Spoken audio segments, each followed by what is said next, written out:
Stovnikov, and this is They Didn't Teach Me That. I've been contacted by a new teacher who's in desperate need of some advice on his big concern, how to make the most of his classroom environment. I've got his plea for help on this MP4 player, and I'm going to play it to some experts, including one who recommends tearing down all your wall displays.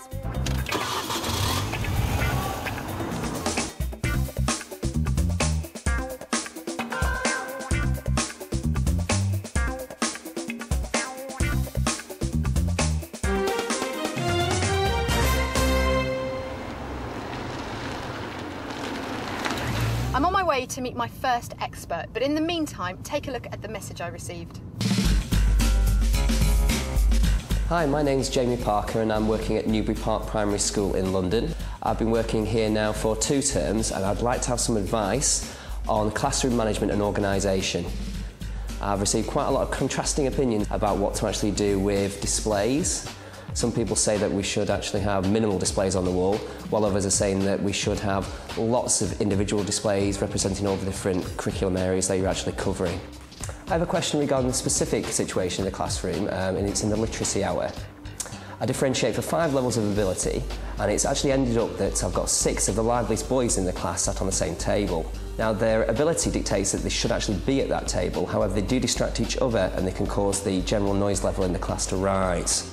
I was hoping if anybody had any specific strategies or classroom management suggestions that could help me with that. So the main issues are seating arrangements and wall displays, topics my first expert has had plenty of experience of.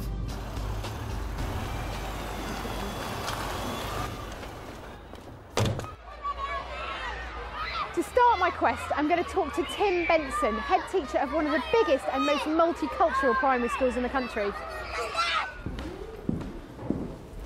Well, Miranda, I'd like to show you this room because this room illustrates how the teacher has got the children to make up the displays and mount the displays themselves, so it's all the children's own work. So, first things first, our teacher Jamie has got some problems in the classroom. He's grouped the pupils in order of ability, but he's got a group of disruptive boys who are disrupting the rest of the classroom as well. What options has he got? Well, I think you've got to be flexible with your approach to grouping because what works for one particular subject might not work for another. And if you're getting just ability groups, you're likely to put strong personalities together, for example, and that can produce the sort of friction that Jamie's talking about. So maybe a flexible grouping, maybe for literacy or numeracy or for topic work, they might use a different setup. Another thing to try and do is to allow the shyer children to sit next to the more vocal children because that helps with their language development. That's a good technique to try. Looking at what's on the walls, is it a matter of personal choice from the teacher about what they put on the walls and whether it's sort of a minimalist look or a busy look? Well, often there's a school policy and head teachers will discuss with their staff which is the best for their school. But a lot of schools take a fairly flexible approach in that not one style suits every child or every teacher. So in this school, for example, you'll see a variety of styles used from very busy to a more minimalist approach, and sometimes a combination of the two in the classroom. In this school we have a lot of children who are learning English as a second or third language. Often the stimulation that a busy classroom like this can give to them is very helpful in them learning English. And what about resources? What resources are available to teachers to produce displays like this? The best resource is teachers talking to teachers, and that's why we go to the Teachers' Centre, that's why we go on courses, and that's why we visit other schools so that we can steal ideas from our colleagues. But there are resources. There is lots of educational literature, magazines, papers available, Times Educational Supplement, which gives lots of opportunities and ideas and suggestions for good displays. Brilliant. Thanks very much, Tim. I think you've answered just about all my questions. And what a great classroom environment as well. Well, thanks for coming to see us. Well, Tim's advice seemed pretty sound to me, but for my next meeting, I'm on my way up north to a school that's been working with the prestigious Design Council to completely re-evaluate the design of their classrooms. Better get a move on.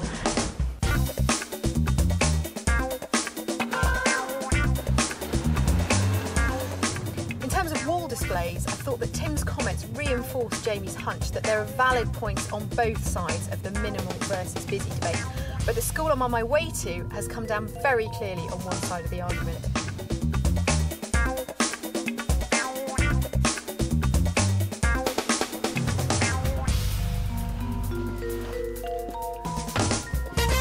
there. Hi. David? I'm David, yeah. And Sean? I'm Sean from the Design We Council. spoke on the phone, didn't we? Yes, we did. Yes. Great. Nice to meet you. Excellent. Nice to meet you both.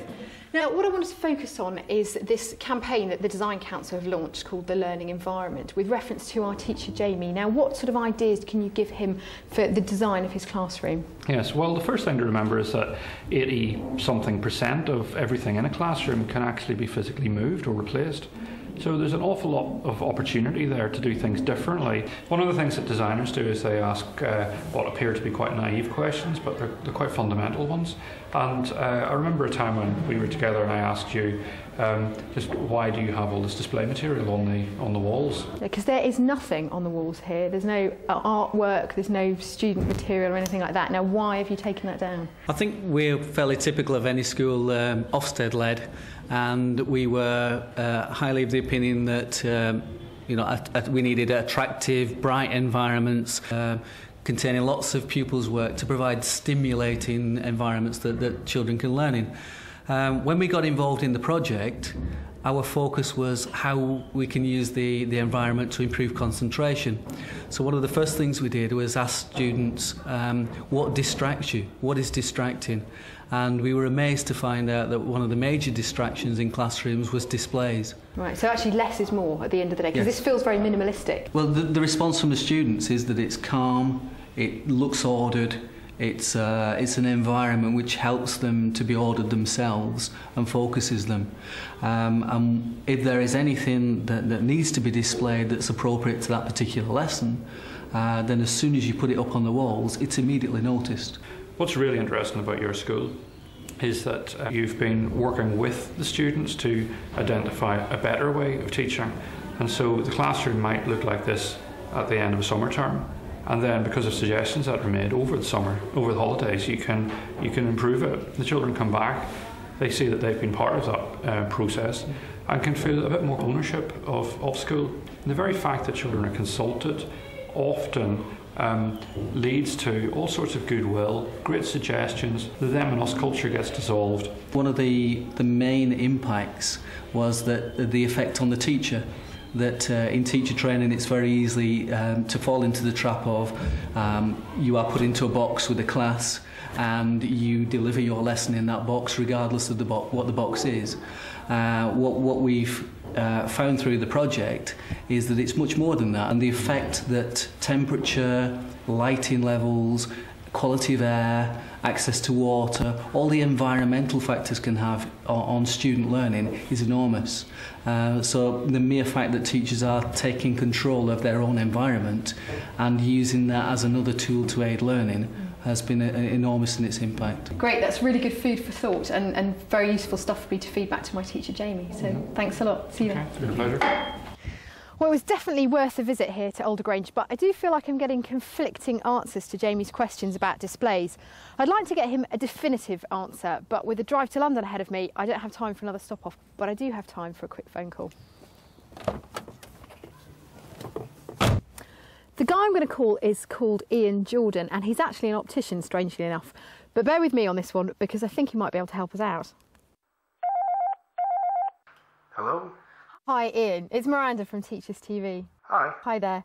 Now I know you're an optician by training, but how did you start to get involved with classroom design? Well, about 15 years ago, I was asked by the Professional Association of Opticians to look at the effects of coloured lenses in dyslexia and dyspraxia. It soon became obvious that the whole visual environment had an effect on performance. So, based on your research, what would be the ideal way to design a classroom? Well, unfortunately, there's no ideal way. The problem about it is the ideal way for a person with special needs is the precise opposite to the child who hasn't got special needs. For instance, a child without special needs will want as much visual stimulus as possible. The child with special needs will often want as little visual stimulus as possible. Now, is there any general advice that it's possible for you to give? The child needs to see the teacher when they're talking, so that all children should be facing the teacher. That's the first thing. The second thing is look at the lighting environment in particular. It's often a good idea to turn the lights off rather than on. In special needs in particular, it's been now shown conclusively that the brain can often go to a a pre-sleep stage under school lighting conditions, so you must take that into account. And I'd be very suspicious of a child who is not concentrating, whether it's the visual environment that's actually causing the problem. Brilliant. OK, thanks a lot, Ian. No problem at all. Bye-bye.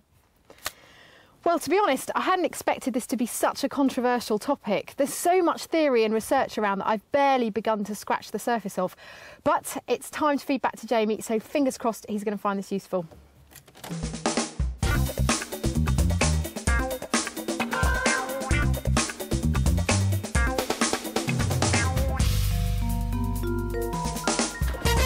Well, I'm here at Newbury Park School. I've got all the interviews stored on this, and with a bit of luck, Jamie should be waiting for me inside.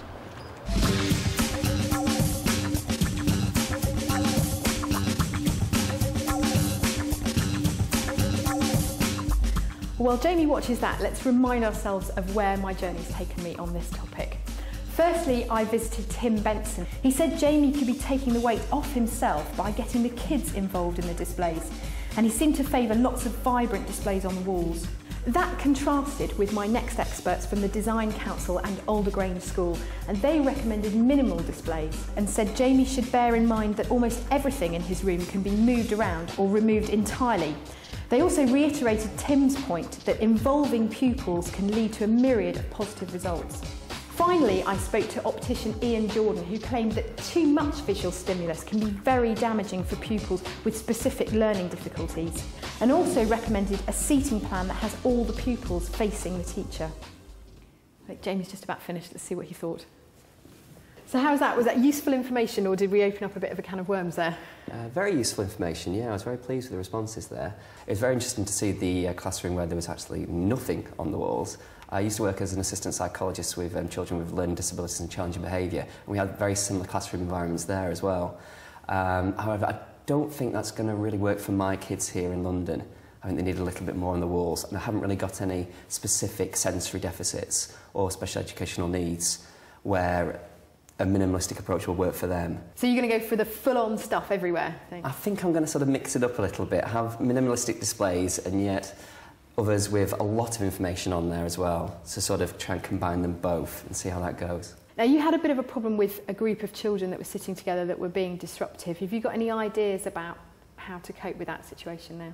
The head teacher had a good point of view about changing it around for the different subjects. That's something I actually do when with numeracy they're differentiated in a different way, in literacy they're differentiated in a different way. The way it's ended up is with 6 of the boys, the liveliest ones ending up at the same table. And so it's possibly maybe reorganising the environment a little bit, so I split that table up. I'm going to have to look at the logistics of that, but it's something I'm going to try, I think. Well, I'm glad it was useful. Really nice to meet you. Thank you very much. You too. Thanks a lot, Jamie. Thank you. Bye. Hopefully, Jamie will now be able to make better use of his classroom. If you want to watch this programme on your own MP4 player, you'll be able to download it as a podcast at the end of the series from the Teachers TV website. But if you can't wait until then, don't forget you can now watch and download the programme via broadband.